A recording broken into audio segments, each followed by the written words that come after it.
you've ever had with? Oh my God, no one look at me, Cody Ko. I can say that. I was literally 17, I can say that. Hey, what up? Welcome back to another video on one of the YouTube channels ever, and today we're going to be talking about the Cody Ko situation. And before we even get into it, I just want to start this off by saying I'm honestly getting sick and tired of hearing about situations like this. And I know that I don't have to make these videos on these specific situations, but usually if something's big, trending, and requested, I'm just going to make a video on it. It's that simple. But at this point, it really seems like it's every other week that some big creator gets some allegations thrown at them or just straight up gets exposed. And to reinforce that point even more, I haven't even said what the allegations were or what these people are getting exposed for, and you probably already know. And that really leads us to the situation today with the new, or maybe not so new, Cody Ko allegations. And I say not so new because these allegations have been going on for quite some time. It's just that no one's really been paying them any attention or talking about them at all because the person that originally brought these allegations forward wasn't really liked by the internet at that time. So for the most part, these allegations were kind of just ignored and slid under the rug until recently a creator that goes by D'Angelo Wallace uploaded a video pretty much breaking down and exposing the entire situation. And before we get into that video, if you're anything like me and you didn't know who Cody Ko was before this situation, he's basically a popular commentary style YouTuber with, I think it's over 6 million subscribers, and that's honestly pretty much it. There's no real need to go into this guy's entire backstory and go over everything he's ever done, so with that out of the way, we could get into this D'Angelo Wallace video. Someone has been alleging for years now that you, one of the largest commentary creators on YouTube,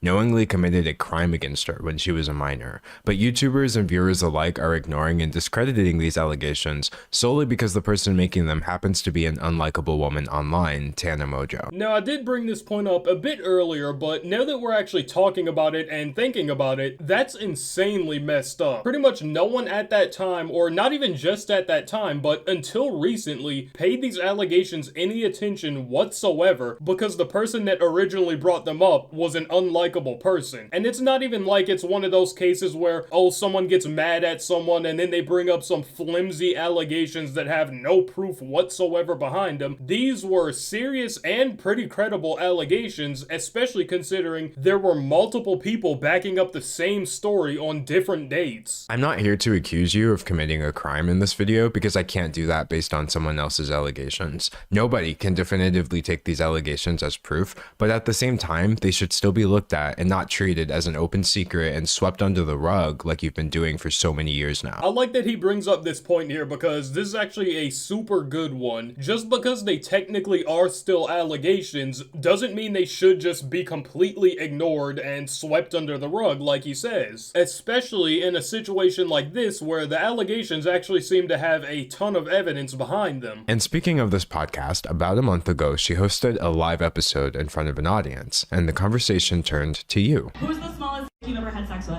Oh my God, no one look at me, Cody Ko. I can say that. I was literally 17, I can say that. This clip started making the rounds and people were understandably perturbed because if Tana Mongeau was 17, you would have been 25. So people started speculating and Tana decided to set the record straight. I hooked up with Cody Ko when I was 17 and he was 25. I'm gonna go ahead and stop it right there and just repeat what she said for the people in the back. She said at that time she was 17. And for those of you that are still a bit confused, 17 actually is not the age of consent. It seems like this situation has divided a decent amount of people into two different groups. People that have common sense and people that don't. And one of those groups are pushing for the idea that, oh, this really isn't actually that bad at all because she said she was 17 at the time. I mean, that's 17. That's basically 18. I don't know if these people necessarily hear the words coming out of their mouth, but that's exactly how 90% of these predators sound. Oh, well, you know, since 17 is so close, it's basically the new 18.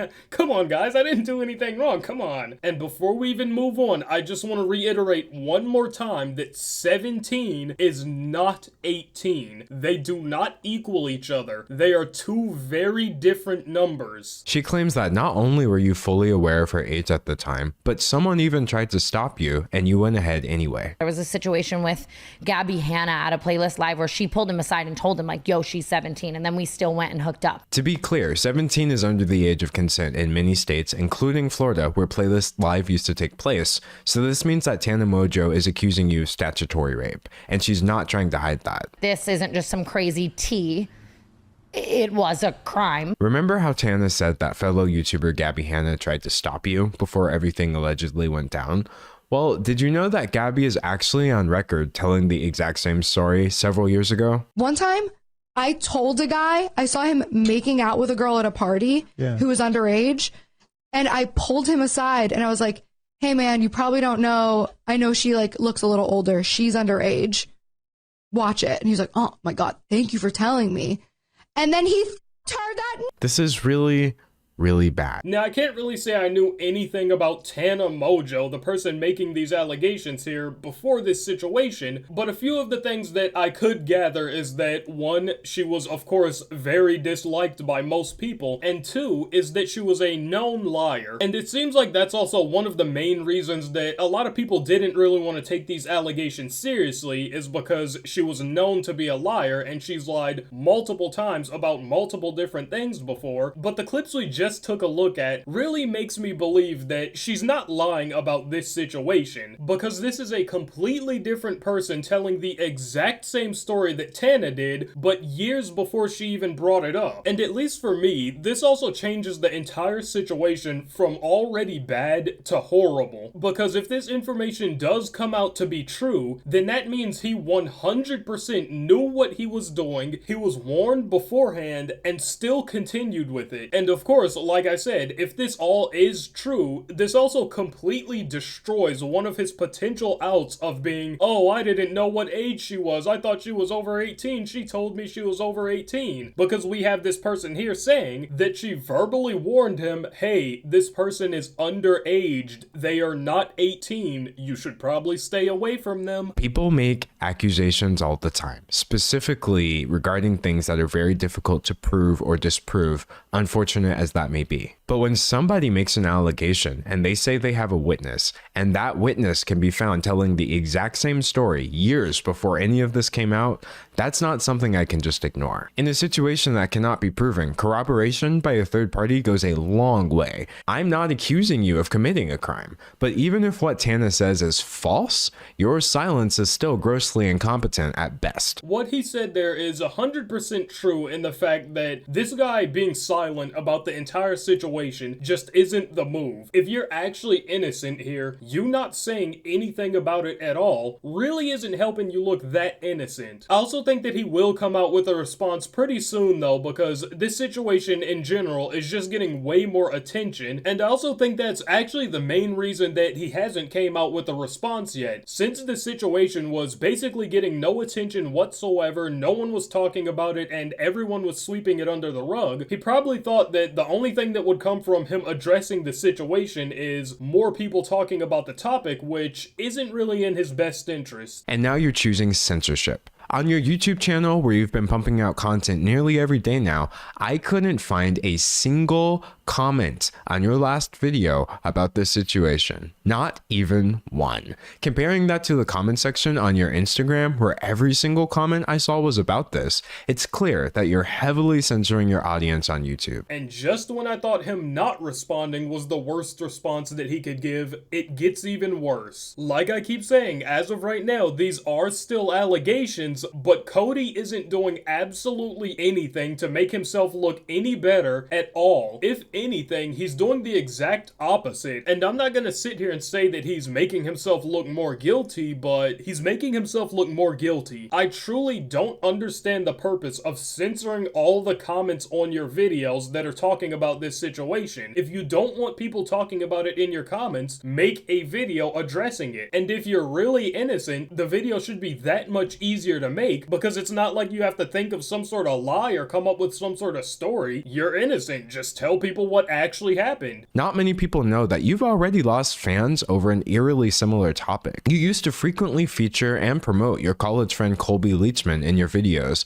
until it came out that during your school days, Leechman's university put him on probation for, as a United States District Judge would later put it, the non-consensual videotaping of a sex act with another student, showing the video to other people, lying to the police about the video, and behaving horribly to that individual and at least one other another woman. To make matters worse, the woman in the video also alleged that Leechman drugged her before the recording and that she hadn't actually consented to anything at all. You had this man in your videos. You were telling us to follow him on Instagram, and at some point you did wise up, so he's no longer part of your content, but he still seems like he's very much a part of your friend group. From the continued hangout since then to inviting him to your wedding just last year, people are under the impression that you're best friends with someone who, at best, committed an illegal sex act and at worst is an alleged rapist. And no matter how many times people rediscover this information over the years, you refuse to say anything at all. Oh no, this just gets worse by the second. This insane information drop right here does not help bro's case whatsoever. And this also kind of makes a lot of these other claims being held against him a bit more believable, considering that he already is used to hanging around bad people himself, and not just hanging around them, but being best friends with someone who, like he said, at best committed illegal sex acts, and at worst is an alleged rapist. Oh yeah, and I of course forgot to mention the point that he's not just comfortable with this guy being his best friend, but he's also comfortable with promoting this guy after he already knows what he's done. And in that situation, much like the one that's going on now, he used the same tactic of not addressing it at all and just completely ignoring it. I haven't seen a single channel over 1 million subscribers do so much as acknowledge that this situation exists. And I'm not talking about channels that never would have discussed something like this either. I mean the same channels that were rightfully calling out people like Dr. Disrespect for texting a minor, which are the same channels that are now completely ignoring a scenario with an even bigger creator being accused of doing something much worse. Now, while the point that he brings up there at the end is technically true, I really think the main reason that most creators haven't been talking about this situation is because, like we said earlier, they've been doing a pretty good job of just hiding this situation, covering it up, and really making sure that it's not on anyone's radar. And I also want to give major credit to D'Angelo Wallace one more time for really being the one to get this situation out there, because like he said, no one was really talking about it until he just made this video on it, and that's also kind of the goal of this video as well. I know I obviously don't have as many subscribers or as big of a reach as a lot of these other bigger channels, but any attention to a situation, especially one like this, really does count. And at this point, all we can really do is just wait for more information to come out from either party, or really just wait for, ideally, a response from Cody. But with that said, that's pretty much it on the Cody Ko situation, and if you made it this far in the video, you probably liked something, so you may as well drop a like and maybe even subscribe. You'd be helping us get one step closer to 1 billion subscribers, but I'm not gonna hold y'all for too long, so I'll catch you guys in the next one.